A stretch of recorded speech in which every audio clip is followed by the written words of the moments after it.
Pues bueno, la sesión de hoy tiene que ver con la práctica de Metta Bhavana, el desarrollo del amor incondicional. Ustedes saben que es una de las prácticas favoritas, ¿verdad? Que se introducen en cualquier centro budista de la tradición Triratna. Y por cierto, no nada más se hace en la tradición Triratna, ¿verdad? Se hace también en todo el mundo Theravada. En todo el mundo Theravada se hace la Metta Bhavana, como nosotros la practicamos. Ustedes saben que la práctica de Metta Bhavana viene de este sutta tan importante del Buda, que se llama el Kariniya Metta Sutta, que es, digamos, la instrucción que el Buda nos da sobre cómo practicar metta. Pero en el sutta, en realidad, no hay mucha instrucción más que estas palabras que dice el Buda. Entonces medita así: que todos los seres estén bien y sean felices en el fondo de su corazón. Y piensa en todos los seres, los altos, los bajitos, los estos, los otros, y empieza a darnos una lista, ¿no? De todos los seres en los que podemos pensar. Esa es la instrucción que nos da el Buda sobre cómo practicar la Metta Bhavana. Pero después hubo un estudioso muy importante que se llamó Buddhaghosa, que vivió en el siglo IV. Él estudió el canon Pali de pe a pa y después escribió un texto muy importante que se llama el Visuddhimagga. El Visuddhimagga, que significa el camino a la pureza. Y ahí en el Visuddhimagga, que es del siglo IV, imagínense de cuánto tiempo atrás estamos hablando, ahí en el Visuddhimagga aparece una descripción de la Metta Bhavana tal y como nosotros la practicamos. Entonces, digamos que es común a todo el mundo Theravada, a todo el mundo de la tradición más antigua del budismo, esta forma de practicar la Metta Bhavana. Ya en el Mahayana, digamos, en el momento en el que el budismo evolucionó hacia nuevas perspectivas y nuevas propuestas, digamos, surgieron otras metodologías meditativas para abordar ese mismo tema, ¿verdad? Que es el tema del cultivo de las emociones positivas. Y por ejemplo, en el budismo Mahayana, en el budismo Vajrayana, encontramos una práctica que se llama Tonglen, que es, podríamos decir, es el equivalente de la Metta Bhavana, un poquito más énfasis hacia la compasión, pero finalmente en prácticamente todas las escuelas de las tradiciones budistas se practica el trabajo con las emociones, la posibilidad de cultivar emociones positivas. Y bueno, la que nosotros hacemos con más frecuencia en la tradición Triratna es esta, ¿no?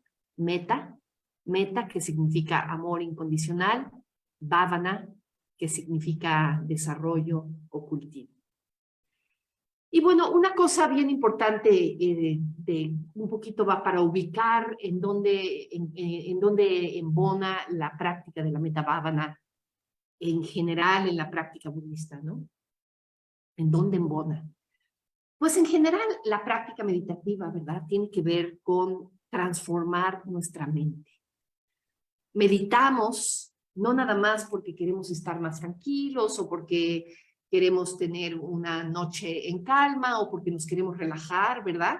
Que son muy loables todos esos objetivos de todas maneras, pero meditamos en el budismo porque queremos transformar nuestra mente, porque queremos aprender a funcionar de otra forma, no de nuestra manera habitual, que nos mantiene atrapados o atrapadas en patrones aflictivos, sino de una nueva forma, de una manera que nos permita abrirnos una perspectiva de vida de mayor positividad y de mayor profundidad y de mayor significado. Entonces meditamos para transformar nuestra mente. Pero ahí cabe la pregunta, ¿verdad? ¿Qué es la mente? ¿A qué nos referimos cuando decimos la mente? Y una manera muy simplista de responder a esta pregunta es, digamos, pensando en los ingredientes que tiene esta función extraña que llamamos mente. Por un lado tenemos la conciencia, ¿verdad? Ese darnos cuenta de las cosas. Ese estar consciente implica que nos damos cuenta de las cosas. Entonces, por un lado, la mente es esa conciencia, ese darse cuenta, ¿verdad? Por otro lado, otro aspecto importante de la mente es todas las funciones cognitivas, conceptuales, analíticas, toda la cuestión que tiene que ver con la percepción, el pensamiento, ¿no? Los recuerdos, las ideas, todo lo que entra en ese cajón, que es un cajón gigante, ¿no? Increíblemente complejo. Y por otro lado, también entra en la mente la volición, es decir, los movimientos de la voluntad, los movimientos de las intenciones, de las motivaciones. Y ahí es donde entran también las emociones, ¿no? Finalmente, las emociones son voliciones, ¿no? Entonces, en este sentido, la mente en el budismo incluye al corazón, digamos, como entendemos luego el corazón, ¿verdad? Incluye a las emociones. Cuando nosotros hablamos de la mente en el budismo, por eso hablamos de la mente-corazón, ¿verdad? De esta palabra en el budismo que es chitta, que la traducimos como mente-corazón. Porque porque de alguna manera se conciben como parte del mismo complejo, ¿no? De cómo funcionamos. Entonces, la meditación, regresando a esto de que la meditación es una herramienta para transformar la mente, pues estamos hablando de esa mente que en realidad es la mente-corazón, que involucra también a las emociones. Entonces, la meditación es una herramienta de transformación de la mente-corazón. Y esa transformación ocurre, bueno, la meditación, obviamente, ustedes saben que en la tradición budista existen pues decenas de prácticas meditativas diferentes, ¿no? Y las podemos probablemente englobar en distintas temas, ¿no? Temas tal vez. Uno de ellos es todas las prácticas que tienen que ver con el desarrollo de atención plena a la respiración, atención plena al cuerpo, atención plena mientras caminamos, atención plena a las sensaciones, atención plena a los diferentes aspectos de nuestra experiencia, ¿no? Todo eso, de alguna manera, la práctica de la atención plena nos va llevando a un proceso de integración, que es un proceso psicológico muy interesante, ¿no? En el que nuestros diferentes cachitos, de alguna manera, se integran, nos vamos conociendo cada vez a más profundidad, vamos tomando más conciencia cada vez de nosotros mismos, en fin, ¿no? Entonces, bueno, atención plena tiene que ver con crecer en conciencia. Ahí me falta una S, en conciencia. Sí, porque estoy hablando de la conciencia en el sentido de esa posibilidad de darnos cuenta, de tener conciencia de quiénes somos, de tener conciencia de la vida, ¿sí? Entonces, generalmente, pues nuestra conciencia es limitada y podemos aprender a crecer en conciencia, al menos ampliar la verdad horizontalmente. Nos damos cuenta cada vez más en la medida que empezamos a integrar la meditación de la atención plena a nuestras vidas, pues que empezamos a tener una conciencia cada vez más amplia.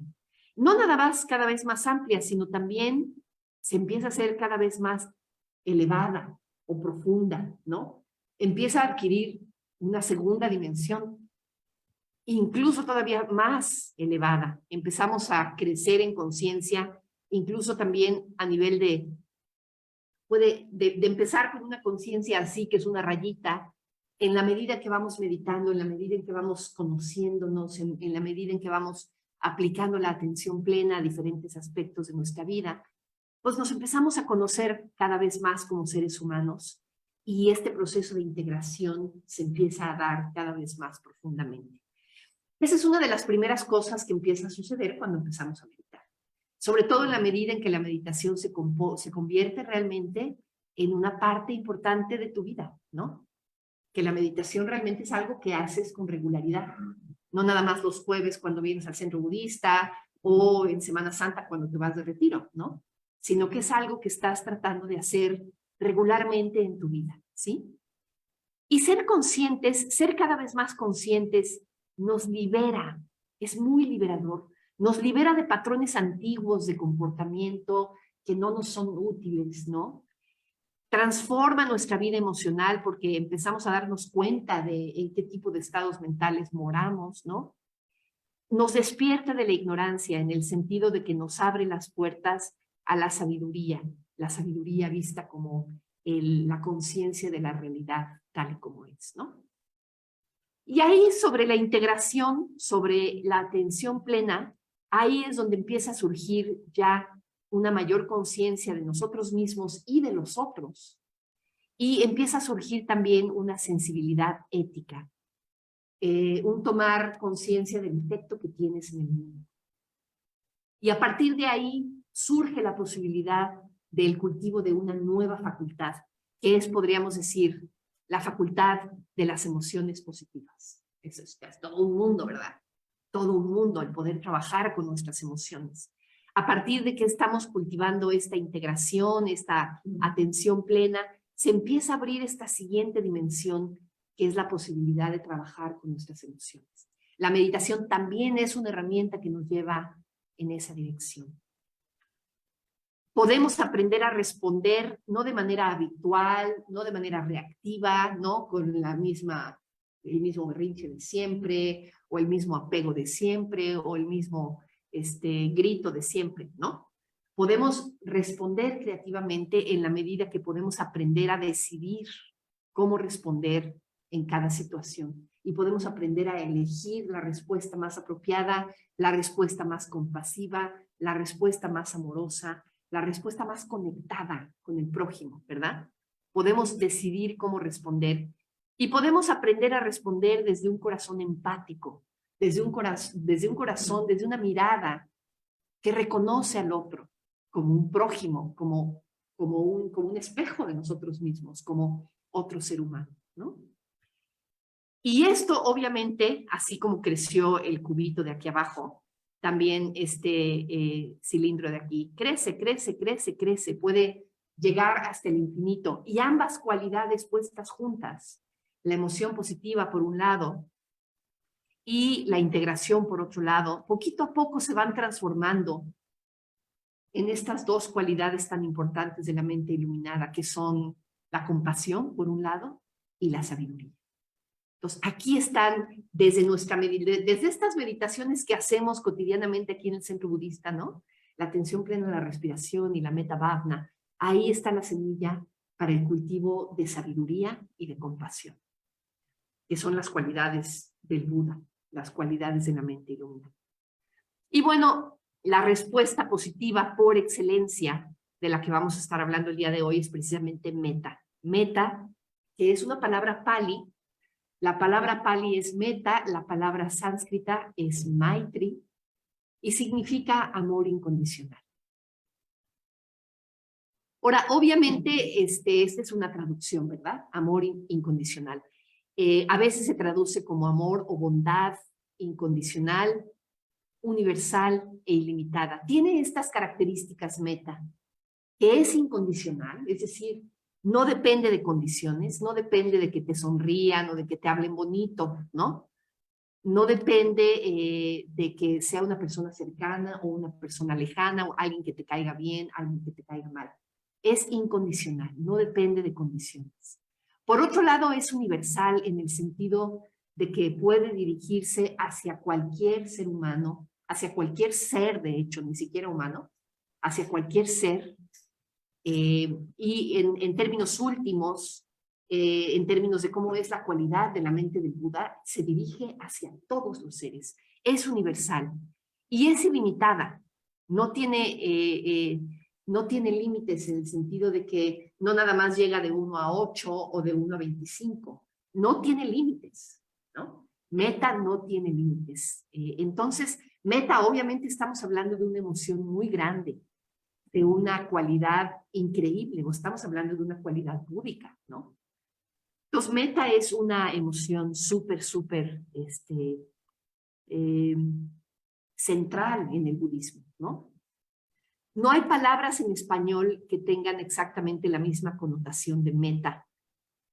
Como dice aquí, miren, las palabras más utilizadas es amor, amor. El problema con la palabra amor es que muy frecuentemente la connotación que tiene la palabra amor tiene más que ver con el amor romántico, ¿no? El amor de pareja.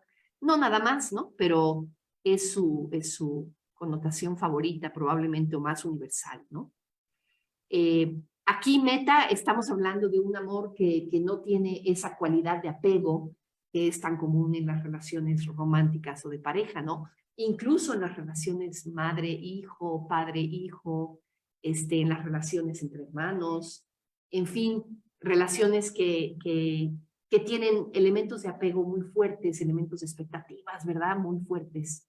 Por otro lado, tenemos la palabra amistad, pues que es es muy buena la palabra amistad para traducir meta, porque la amistad es más desinteresada, podríamos decir, que otro tipo de relaciones. No sé cómo sea para ustedes, pero para mí tiene ese sabor, la amistad, de que sí tiene más un sabor de desinterés, de incondicionalidad, ¿no? Sin embargo, la amistad, sobre todo en nuestras sociedades modernas actuales, pues no llega a tener un papel tan importante, ¿no? En nuestras vidas. Entonces, bueno, sí, meta se parece mucho a la amistad, pero es mucho más grande que cómo concebimos la amistad.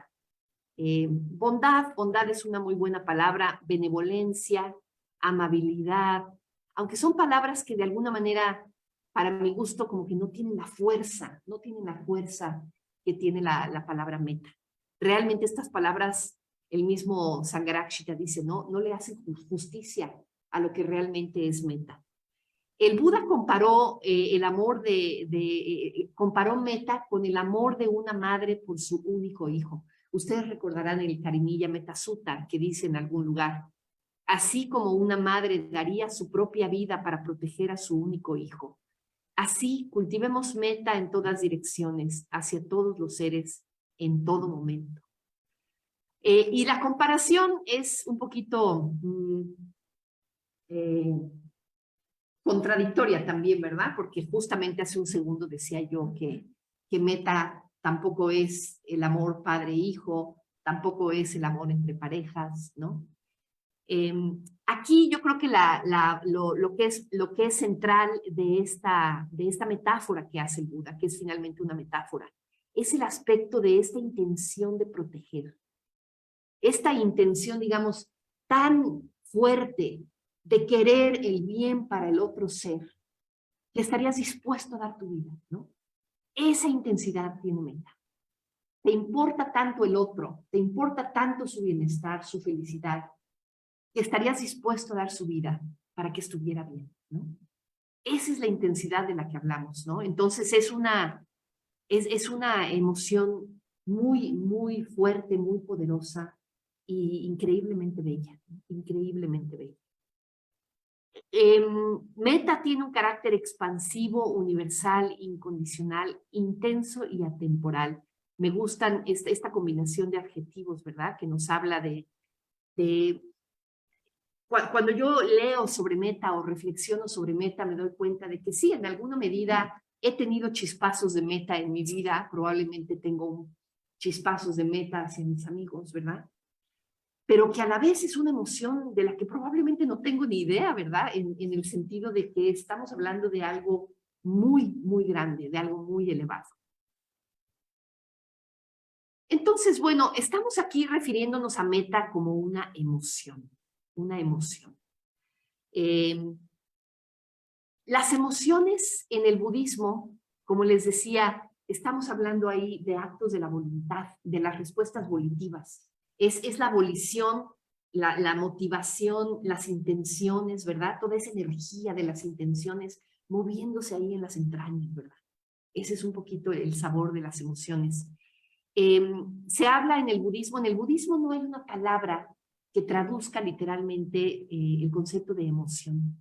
La palabra emoción aparentemente es una palabra que proviene del latín, que tiene su propio significado, ¿verdad? En nuestro idioma, pero si le buscas un equivalente, ¿verdad? En las palabras en pali o en sánscrito, en el budismo, no lo tiene.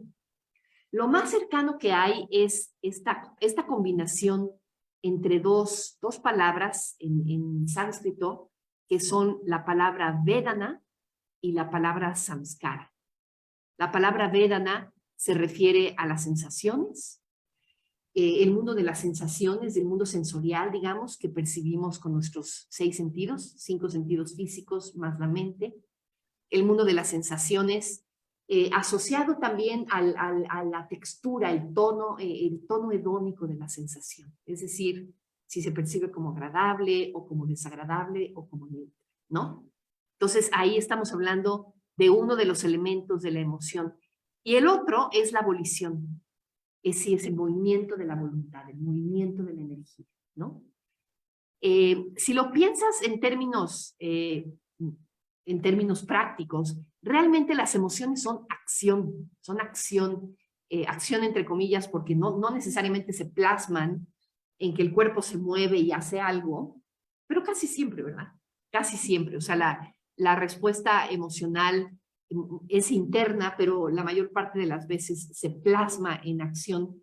Y aunque no se plasme en acción, a veces tiene una fuerza tal que cuenta casi como si fuera acción, porque es todo un movimiento, ¿verdad? Que involucra una decisión. Muchas veces no estamos muy conscientes de que estamos tomando una decisión, pero estamos tomando una decisión en el sentido de que queremos algo, la voluntad se mueve hacia allá, y eso en realidad es una decisión, depende de nuestra capacidad de decisión. Las emociones reflejan una intención, y por lo tanto las emociones tienen un efecto kármico. Esto es importantísimo. Dejan una huella en nuestra conciencia. Y en ese sentido, al dejar esta huella en nuestra conciencia, dan lugar a condiciones sobre las cuales surge nueva experiencia.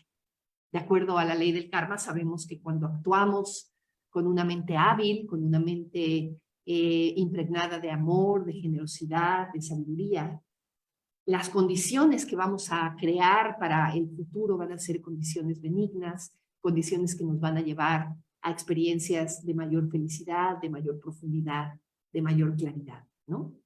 Y lo contrario, cuando actuamos informados por estados mentales torpes o intenciones torpes, por el odio, por la avidez, por la envidia, ¿no? Generamos condiciones para que surja en nuestra experiencia más dukkha, más sufrimiento. Entonces, las emociones dan lugar a condiciones sobre las cuales surge nueva experiencia. Y de ahí la importancia de cultivarlas, ¿no? De cultivar nuestra mente, corazón, trabajar con nuestras emociones. Porque de nuestra vida emocional, de nuestros estados emocionales, depende la calidad de nuestra experiencia. Si nuestra vida va a ser gozosa o va a ser un infierno. Depende en gran medida del tipo de emociones y del tipo de estados mentales en los que moramos, ¿no? Y ahí está entonces esta palabra bhavana, que significa cultivo o desarrollo, que es muy importante, ¿no? Entonces, estábamos hablando de qué es una emoción. En el budismo se habla más como de estados mentales, estados de la mente, pero pensando en mente como mente-corazón, ¿no? Como chitta. Los estados en los que moramos en chitta. Y tiene dos ingredientes principales el estado mental. Por un lado, hay un elemento, como decíamos, de una experiencia sensorial, Vedana, como les decía. Y la experiencia sensorial asociada con un tono o una textura particular. Es decir, si la sensación se percibe como agradable, como desagradable o como neutra. Este es un ingrediente muy importante de la emoción. Y por otro lado tenemos una respuesta volitiva, es decir, una direccionalidad de la acción potencial. Hacia dónde se mueve ese querer o no querer, ¿no?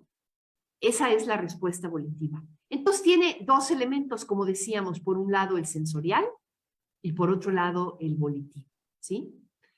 En la metta bhavana, el que estamos entrenando es la respuesta volitiva, la respuesta de la voluntad. Cuando nos sentamos a practicar la metta bhavana, como la acabamos de hacer hace un segundo, estamos practicando con querer, ¿verdad? Querer, desear, ahí sí se trata de desear. Desear que la otra persona esté bien, desear que sea feliz, ¿no? Ahí estamos activando la voluntad, estamos entrenando la voluntad, ¿sí? Entonces, meta es una abolición.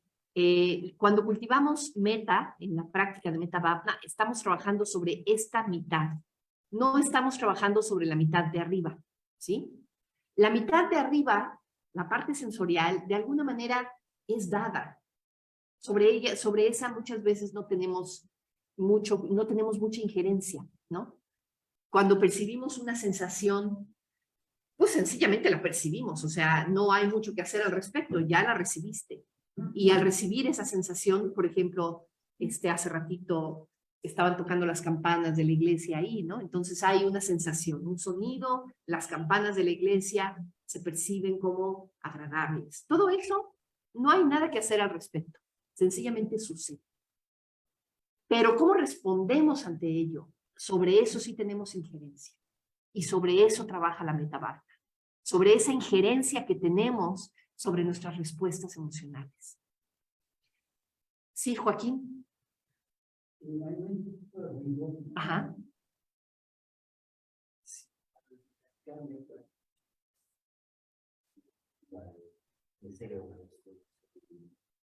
Ajá.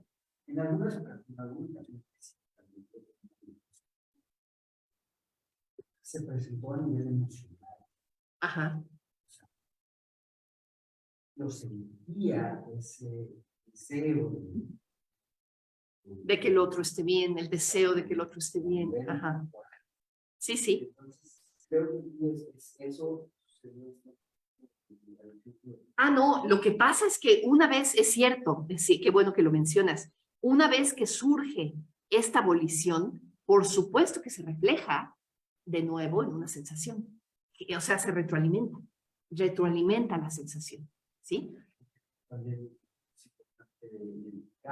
Claro, identificar la emoción en el cuerpo, cómo se puede sentir una sensación así como de que te derrites, por ejemplo, cuando estás sintiendo una emoción, ¿no?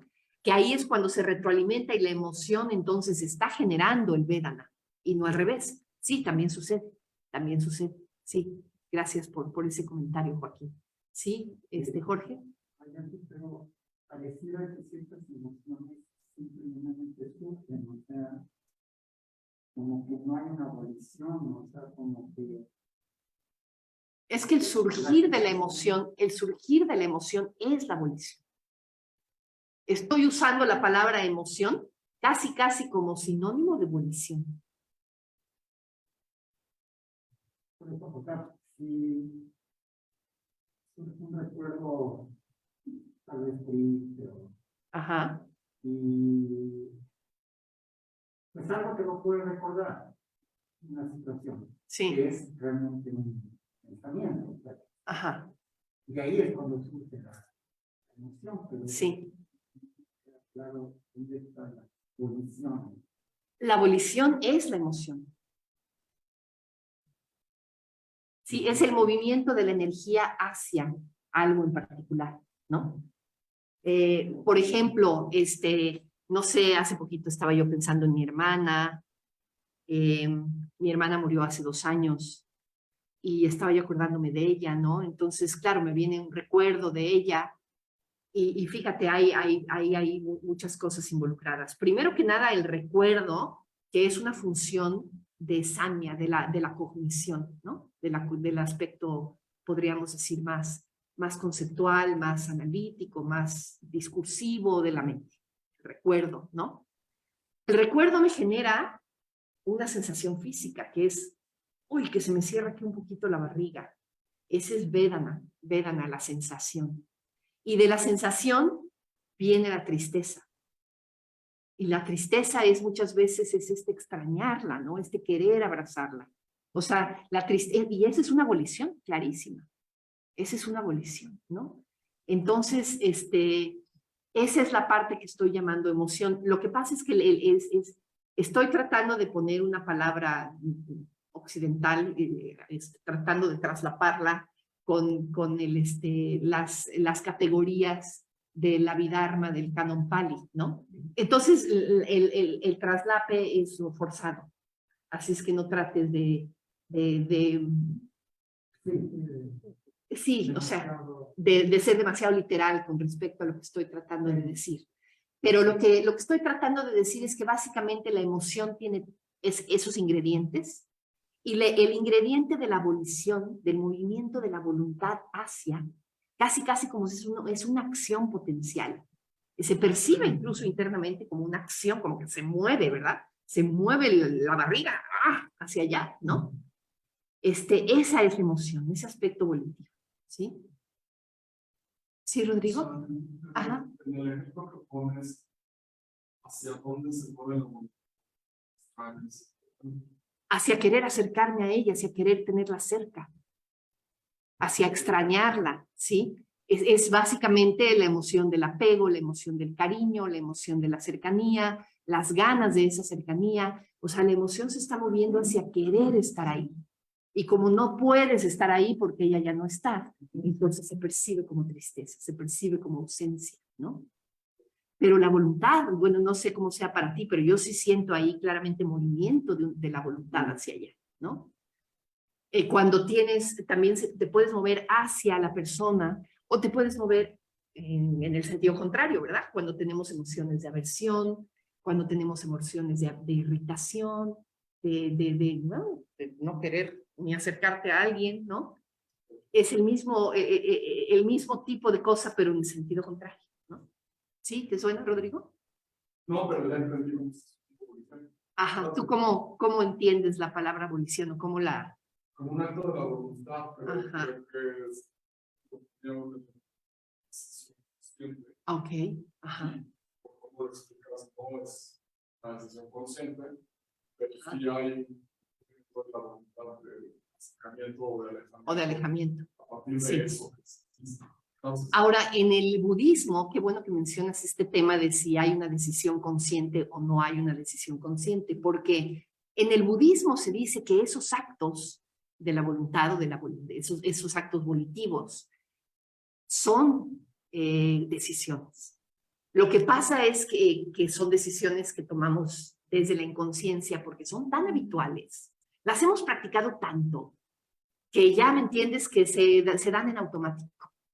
Se dan en automático y por eso se habla mucho de que nuestra vida emocional es muy inconsciente porque está ocurriendo ahí como que debajito de la conciencia, porque no nos estamos dando cuenta, pero en realidad tenemos injerencia sobre ellas. Y esa es un poquito la propuesta revolucionaria de la Metabadma. Tenemos injerencia sobre eso, se puede entrenar cómo respondes. Y por eso es que nos sentamos en el cojín, ¿verdad? A entrenar, responder de cierta manera.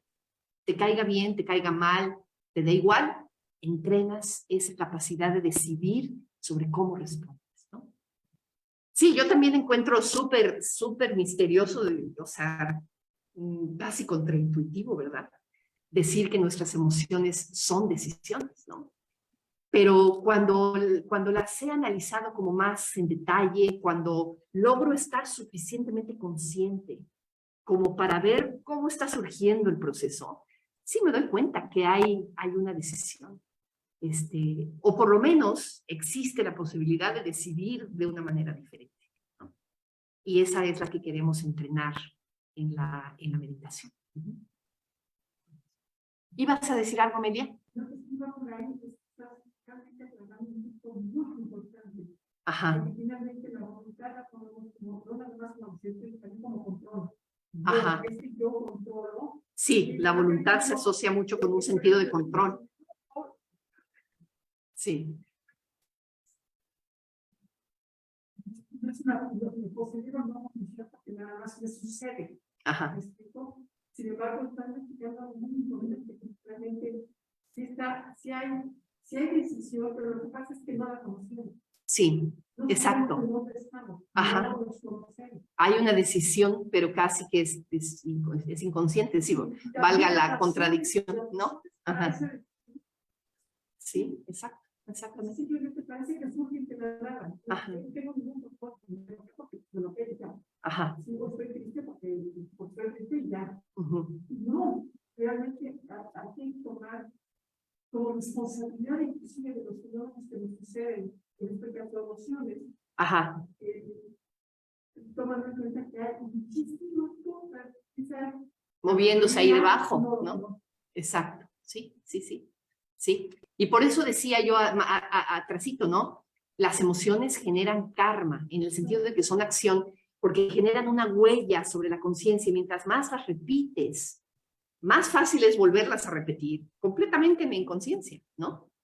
Son habituales, y además imagínate que no nada más llevamos esta vida repitiéndolas, llevamos probablemente cientos, miles, millones de vidas haciendo lo mismo, ¿no?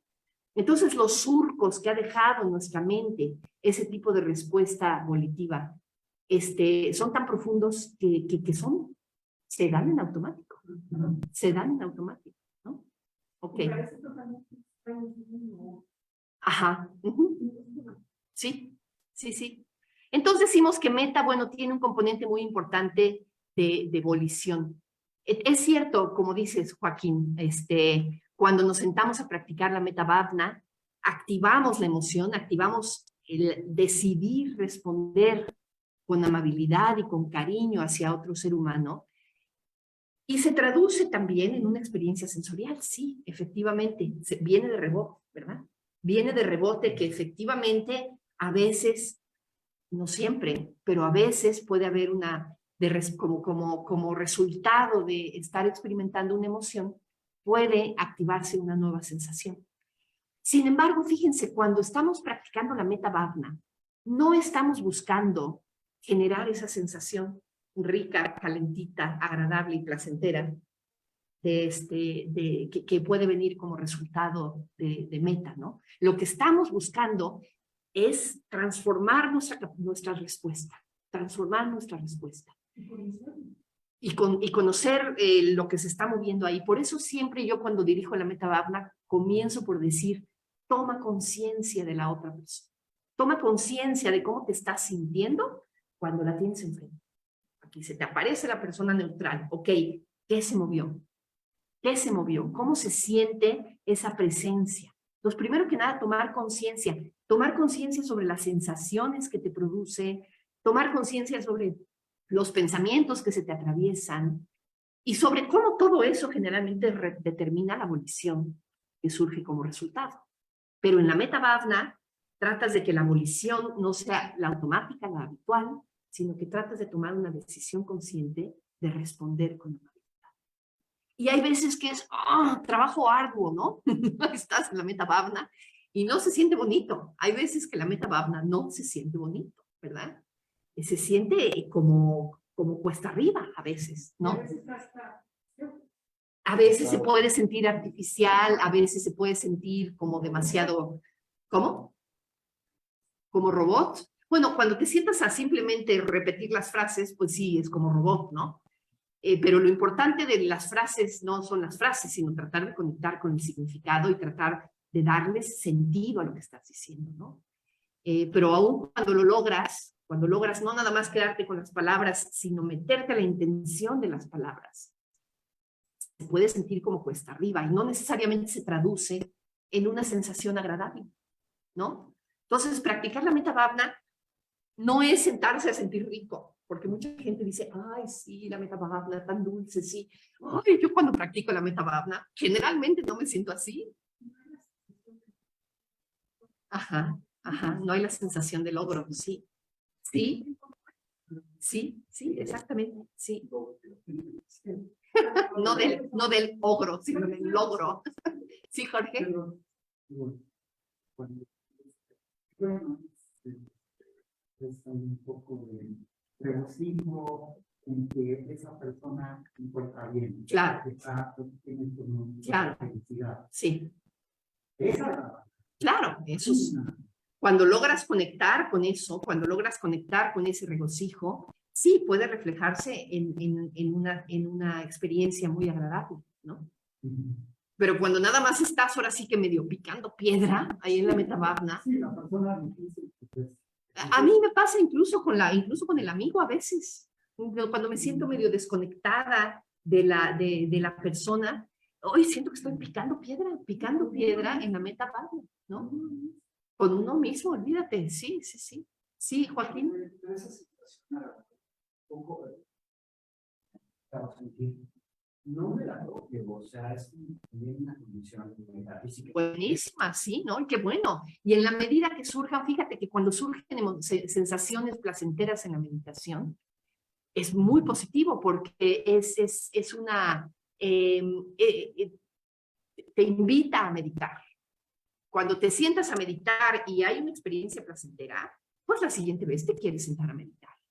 Entonces se considera muy, muy positivo que experimentes sensaciones agradables en la meditación, en la medida en que favorece tu práctica meditativa. Sin embargo, tienen el peligro, las sensaciones agradables, de que te apegues, ¿no? De que quieras sentarte a sentir rico, ¿no? De que se conviertan en la motivación principal para meditar. Y por eso hay que tenerlas como con cuidado. Pero bueno, es lo que les decía, ¿no? Por eso estos dos ingredientes, la experiencia sensorial está dada, mientras que la respuesta volitiva es creada. Y por eso es que tenemos la capacidad de cultivarlas, ¿no? Nuestras respuestas habituales generalmente son en el símbolo este tan hermoso de la rueda de la vida, que la mayoría de ustedes ya conocen. Todavía no la conoces, pero si vas al retiro de diciembre, ya lo conocerás. Un anuncio, ¿verdad? Para ir al retiro de diciembre. Es un símbolo muy bonito que nos habla de las 3 emociones básicas que nos producen aflicción.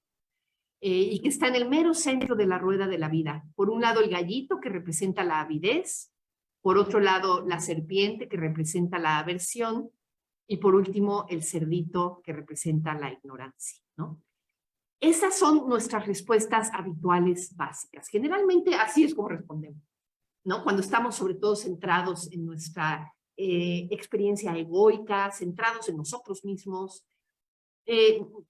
respondemos con esta, digamos, querer reafirmarnos, querer protegernos de aquello de lo que nos amenaza o ignorar aquello que nos da igual, sencillamente lo pasamos por alto, ¿no? Ahora, reaccionamos así no por malicia, ¿verdad? Sino por falta de comprensión. Y podemos aprender a ver con más claridad y responder diferente. Y esa es la propuesta, ¿no? Generalmente lo que sucede es que cuando tenemos, y aquí es donde viene la parte de la sensación, aquí es donde entra la parte de la sensación.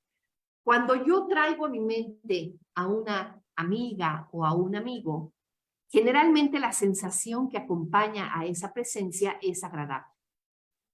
Y cuando tengo una sensación agradable, mi respuesta inmediata es querer más, pegarme, agarrarme, ¿no? Es la avidez. Cuando yo tengo a una persona neutral de la tercera etapa y la traigo a mi mente, la sensación es neutra, ¿no? Ni me duele ni siento placer.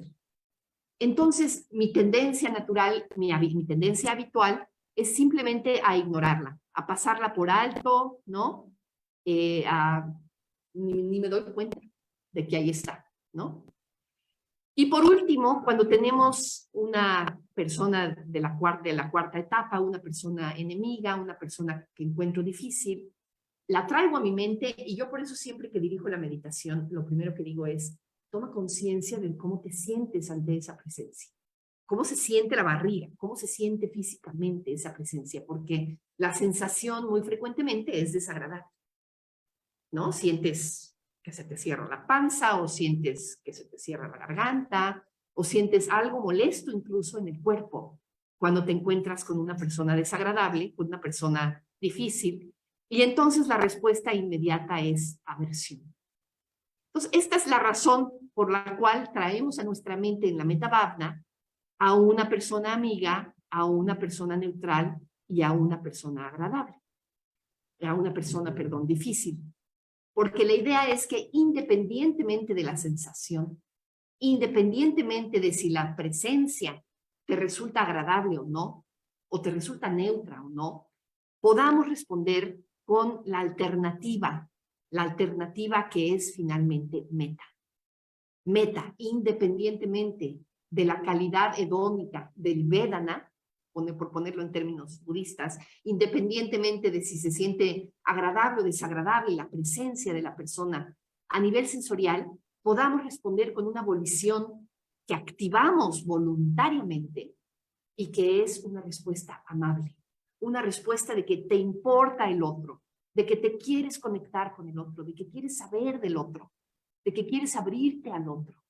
Y en la medida en que te abres y todo eso va sucediendo, en esa medida es casi en automático, cuando realmente te abres a la otra persona, naturalmente deseas que esté bien, naturalmente quieres que sea feliz, ¿no? Una vez que realmente te abres a mirarla como ser humano, con su complejidad, con su profundidad, es que es conmovedor poder ver a otro ser humano con ojos de Buda, como a veces decimos, ¿verdad? Entonces ni siquiera hay que hacer el esfuerzo, ni siquiera hay que aplicar la parte bhavana, porque solita surge meta, solito surge el aprecio, ¿no?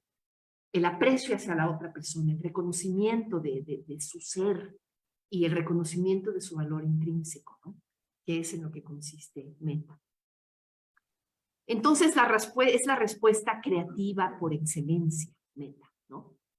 Y bueno, nada más para irme rápidamente, para terminar hacia las etapas, ¿no? En la primera etapa trabajo con mí misma, con mí mismo, y en esa primera etapa es de alguna manera, voy a hacer una metáfora que tiene que ver con cultivar la tierra.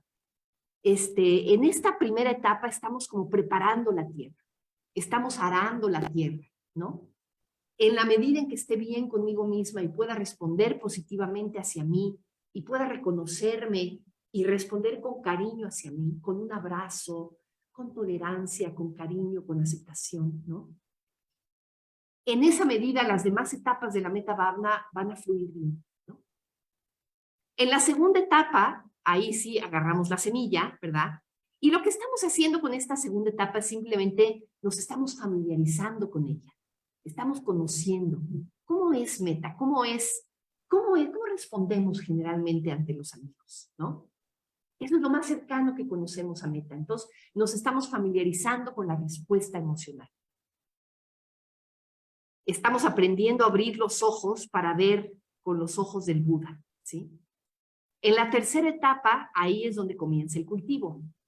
Ahí es donde realmente empezamos a sembrar la semillita en la tierra y empezar a hacer un esfuerzo activo de responder con positividad, aunque a esta persona ni la conozco, no sé muy bien ni quién es, pero bueno, empiezo a tratar de empatizar con ella y empiezo a tratar de genuinamente desearle que esté bien, responder con cariño hacia ella. En la cuarta etapa seguimos el cultivo, continúa el cultivo, pero ahora va contracorriente. En la cuarta etapa ahí sí la tenemos más difícil porque no va a ser nunca nuestra respuesta habitual desearle el bien, ¿no? A una persona con la que estamos de bronca. Nuestra respuesta habitual es darle la espalda, caminar en el sentido contrario, ¿no?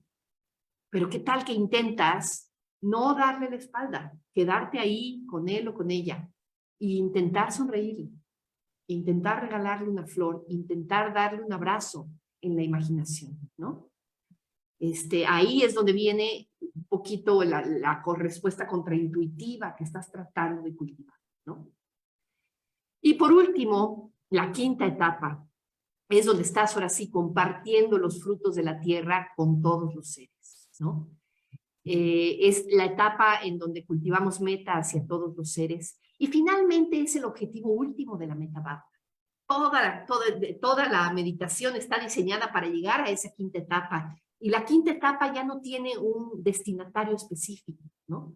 Los destinatarios específicos de las etapas previas nos sirven como ensayo. En la quinta etapa no hay un destinatario específico, más bien estás cultivando una actitud generalizada ante cualquier persona o ser con el que te cruces en la vida. Una actitud ante la vida. Estamos tratando de cultivar una actitud ante la vida.